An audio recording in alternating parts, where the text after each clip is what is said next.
Ahojte, vítam vás u nového videa. Dnes sa nachádzame na mieste v malebnom lone prírody, ktoré by si tu hľadali naozaj veľmi ťažko. Je obkolesené divoko rastúcou vegetáciou, vysokými stromami a leží ďaleko od civilizácie. Desiatky rokov fungovalo, robilo radosť mnohým ľuďom, predovšetkým tým menším, a súdiac podľa fóra majú na toto miesto ľudia iba dobré spomienky. Čo sa s ním ale stalo? Prečo už niekoľko dobrých pár rokov neotvára svoje brány? Prečo je nechané na pospas osudu a krutým prírodným podmienkam? Poďme sa teda spoločne pozrieť na to, na čo konkrétne toto miesto slúžilo, prečo skončilo a kto môže za jeho krach. Pred rokmi bolo všetko inak. Pred rokom 1989 sme si nemohli dovoliť vycestovať za hranice krajiny, nie to plánovať dovolenku na opačnom konci sveta. Muselo sa jednoducho ostávať v domovine. A tak sa zriadili pionierské tábory, zväčša pre deti, aby sa naučili pracovať s vedomosťami, vážiť si svoju vlast, našli si kamarátov a aby štát odbremenil rodičov, ktorí v čase letných prázdnin museli chodiť do práce. Na sklonku bývalého režimu takmer každé tretie dieťa vo vekovej kategórii 7 až 14 rokov trávilo čas letných prázdnin v pionierskom tábore. Čo to vlastne boli za zariadenia? A naozaj vychovávali ľudí oddaných socializmu? Poďme sa teda na to spoločne pozrieť.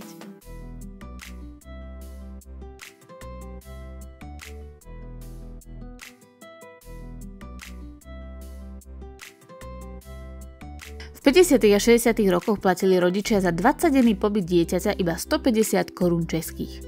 V roku 1955 malo ROH k dispozícii 484 táborov. V roku 1960 už to bolo okolo 948.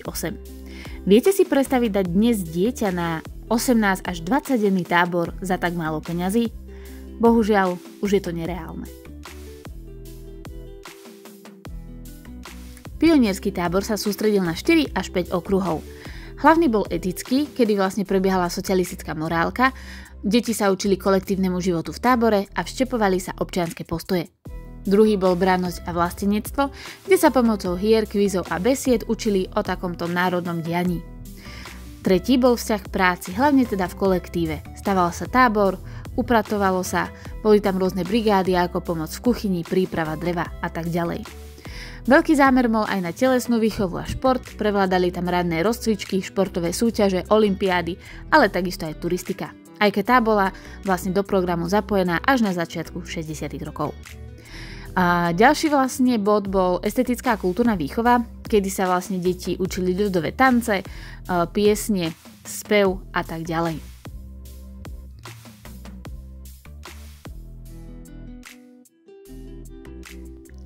Pionierské tábory boli určené deťom vo veku od 7 do 14 rokov a zväčša trvali 18 dní, ale niektoré aj mesiac. Týchto táborov sa mohli zúčastňovať aj nepionieri, aj keď rodičia mali striktný zákaz detí navštevovať. Jediné, čo bolo dovolené, bolo teda dopisovanie a táborová pošta bola odovzdávaná vždy vo večernom rozkaze. Samozrejme v tom čase ešte fungovali listy.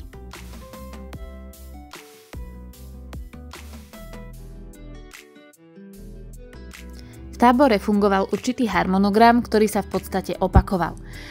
Kostru vlastne tvoril budíček, rozcvička, raňajky, doobedňajšie práce, obed, popoludnejší odpočinok, poobedňajšie práce, večera, večerný program a večierka.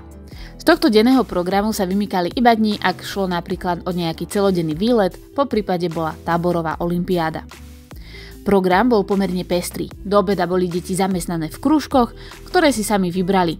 Či už to bol športový, výtvarný, nejaké takéto domáce práce, kde sa šilo, vyšívalo, prírodný krúžok, turistický, modelársky, hudobný, tanečný, dejepisný, zdravotnícky a naozaj, čo by ste si zmysleli, to tam fungovalo. Po obede a odpočinku nasledoval táborový program, keď bol napríklad pekné počasie a tábor disponoval bazénom, poprípade bol pri nejakej vodnej ploche, tak sa deti išli kúpať, poprípade išli na prechádzku do lesa. Večer bol program, kedy si každý jeden oddiel pripravil niečo zábavné, či už pionierský táborák, diskotéku, besedu, napríklad so záchrannou službou, hasičmi, verejnou bezpečnosťou alebo iné. Takisto bolo občas premietanie filmu alebo aj voľný program. Špeciálnym dňom patrila táborová Spartakiáda, olympiáda alebo celodenný výlet na exkurziu do nejakého závodu, podniku, zoo, na dopravné ihrisko, ale takisto aj na hrady a zámky.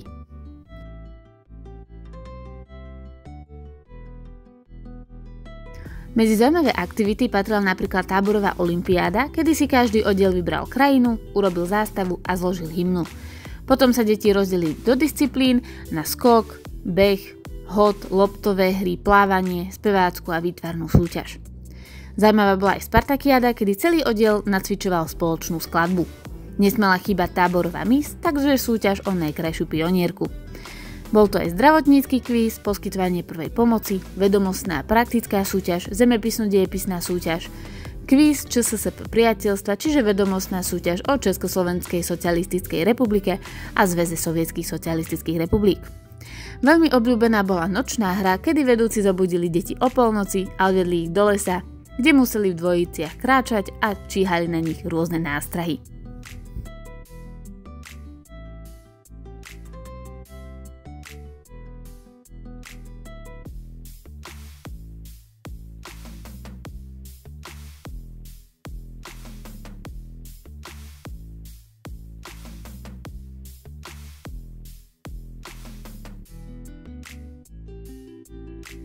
Pionierské tábory začali u nás vznikať už v roku 1947, a to konkrétne v okresoch na severovýchode Slovenska, ako sú Medzilaborce, Snina a Svidník. Ich organizátori čerpali najmä zo sovietských skúseností, kde podobné zariadenia pre deti existovali už o 20 rokov skôr. Po nástupe komunistov k moci u nás v roku 1948 sa táto prax rozšírila do celej krajiny.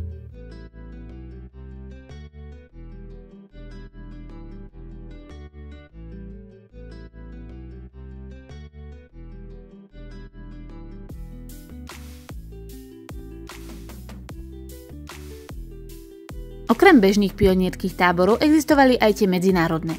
Najväčší z nich sa nachádzal na území vtedy sovietskeho Krymu a volal sa Artek.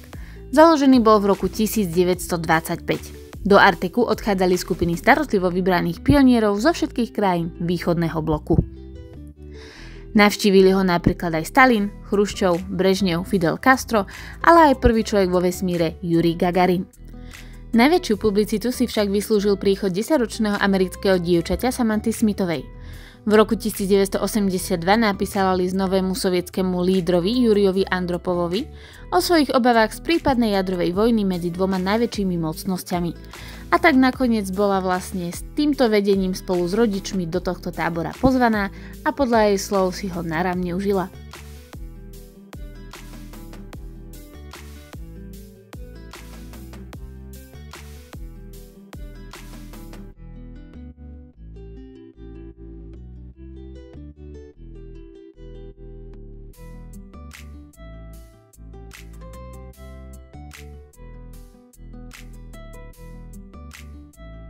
Po roku 1990 sa mnohé z týchto zariadení, ktoré patrili pod ROH, zmenili a pretransformovali. Niektoré síce ešte plnili účel rôznych letných táborov alebo rekreačných zariadení, mnohé z nich však ostali opustené, chátrajú alebo sa menia na ruiny. To, čo momentálne teraz vidíme, je ten lepší prípad, kedy sa vlastne viac menej vnútro tohto zariadenia zachovalo a môžeme si aspoň tak trošku pospomínať na starý režim a na to, ako to kedysi v našej republike fungovalo.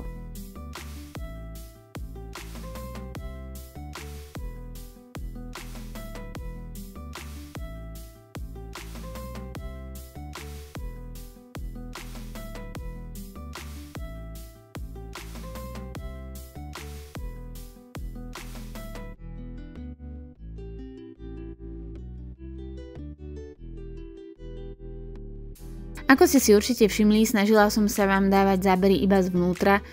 Nie je tu vlastne žiadna fotka ani video z exteriéru daného miesta. Je to teda z toho dôvodu, že naozaj nechcem, aby toto miesto hľadal niekto za účelom ho nejako zničiť, zdevastovať alebo si odniesť nejaké veci, ktoré sa tu ešte nachádzajú. Myslím si, že si toto miesto zaslúži ostať zachované, aj keď bohužiaľ jeho osud dosť neistý a podľa toho, čo som videla a čítala, viac menej je odsúdený na krach.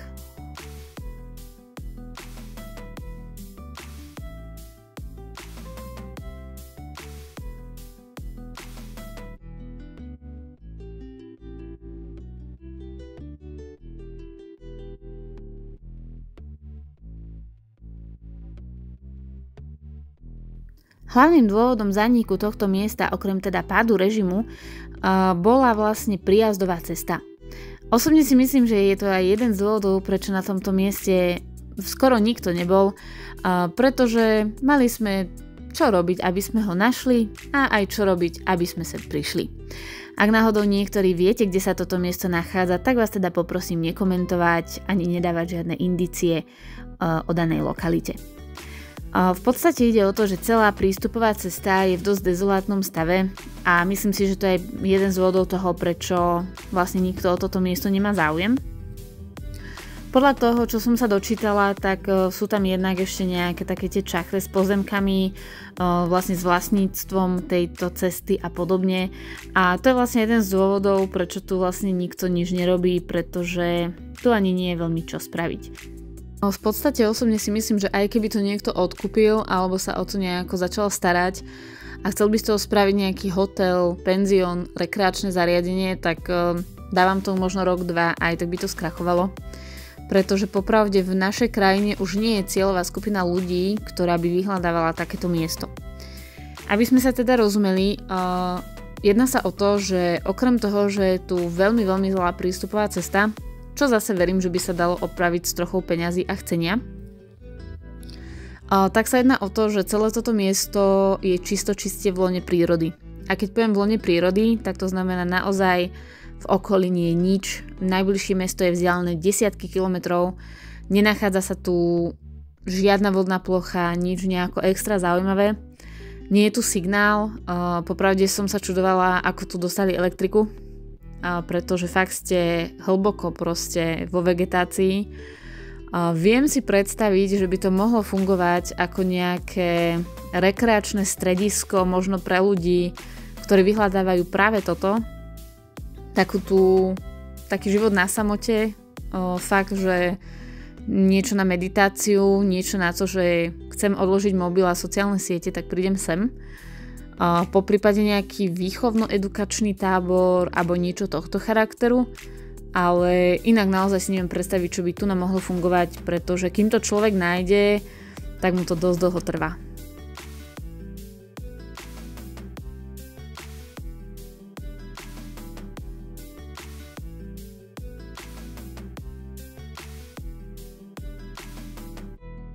Ako ste si všimli, nekomentovala som vám veľmi o to, čo môžete vidieť vlastne v miestnostiach a na izbách, pretože na jednej strane to vidíte sami a na tej druhej som vám skôr chcela priblížiť to, čo boli tie pionierské tábory, za akým účelom vznikli, na čo slúžili a podobne.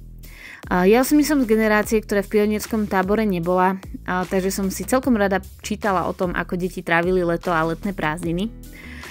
Ak ste tu tí, ktorí v pionierskom tábore boli či už raz alebo viackrát, určite mi napíšte, ako ste sa tam mali, podielte sa o nejaké zážitky, poprípade či by ste boli za to, aby sa to obnovilo, pretože si myslím, že to bolo v tom čase celkom dobré. Aj keď samozrejme už nečakám, že za nejaký 18-dňový tábor človek zaplatí 150 korún, pretože dnes to veľmi nehrozí, ale myslím si, že to malo takú dobrú myšlienku toho združovania tých detí a aj to, že odbremenilo to tých pracujúcich rodičov.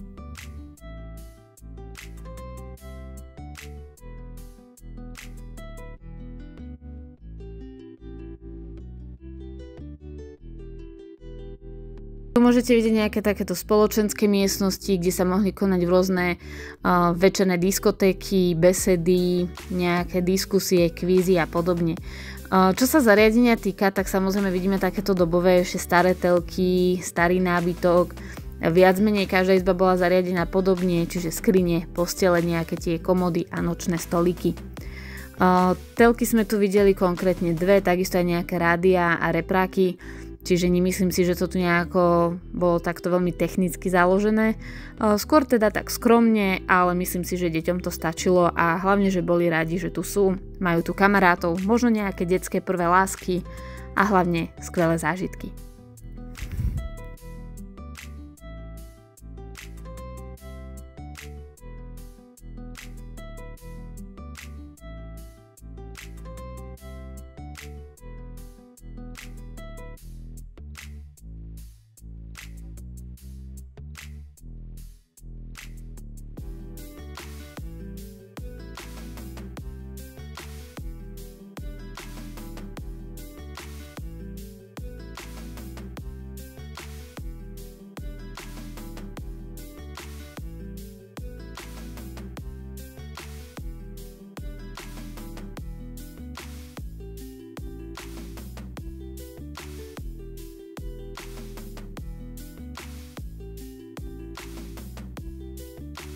Zatiaľ mňa osobne najviac zaujala táto miestnosť, ktorá slúžila ako jedáleň, reštaurácia, bar a podobne.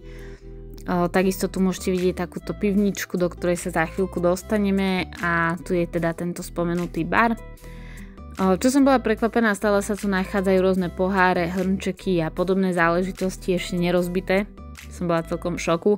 Samozrejme pavučina, nejaká tá špina a prach už sa tu usadila, takže s tým sme viac menej mohli rátať.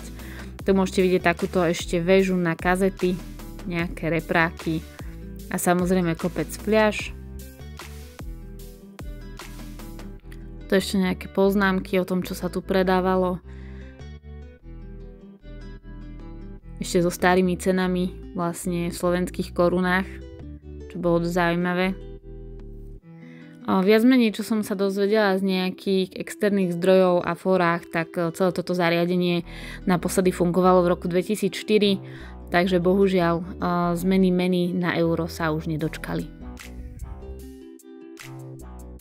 Toto miesto bolo za mňa veľmi pekné, malo takú zvláštnu atmosféru, cítili ste takto v podzemí. A tento šach ma naozaj veľmi potešil, hlavne to, že ešte nikto stade nezobral ani jedného panáčika. Myslím si, že keď to tu fungovalo, tak to mohlo byť pekné skôr teda asi pre dospelých, možno táborových vedúcich a podobne, si tu pili vínko a takto hrali šachy. Ale myslím si, že si to užívali, lebo atmosféru to tu malo naozaj peknú a hlavne som bola rada, že to bolo viac menej nedotknuté.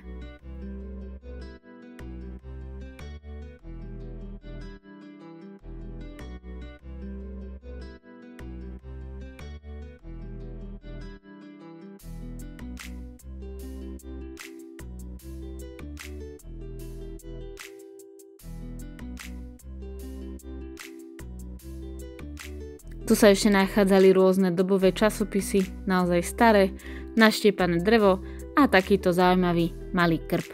Takže v zime to tu muselo byť naozaj čarovné, keď padal sneh, boli ste obklopení prírodou, v lone absolútne ničoho a hlavne pri teplom ohni.